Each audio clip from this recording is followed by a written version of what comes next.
Take, for instance, controlling our borders. That's nothing to do with the EU. Well, uncontrolled migration from EU is to do with the EU, Alan. No, it is. We could always control our borders. Okay, whether we're in the EU or not.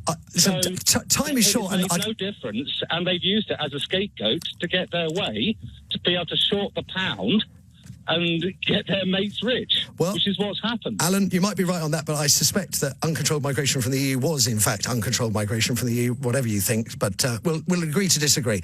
Paul from Sunderland, Happy New Year to you, Paul. Well, listen, that last caller was right in what he was saying before we go any further about the migration. Anybody coming from another EU country, if they came to this country and they didn't have enough funds and they couldn't find a job within a certain time period, they could be sent back to the country of origin. So that came in much later, right at the end. You had totally free movement before that. So I know I'm primarily right because I've been doing it talking about Europe for 25 odd years on the media. Brexit mythbuster. Claim.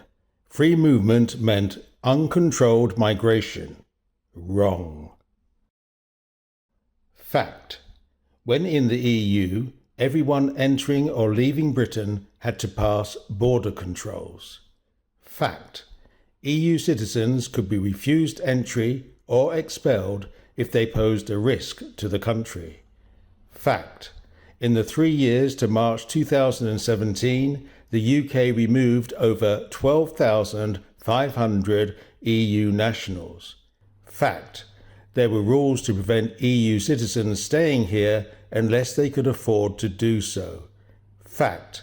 EU citizens could not just arrive in the UK and claim benefits. Fact. The UK needs millions of migrants because we have millions more jobs than Britons to do them. Fact.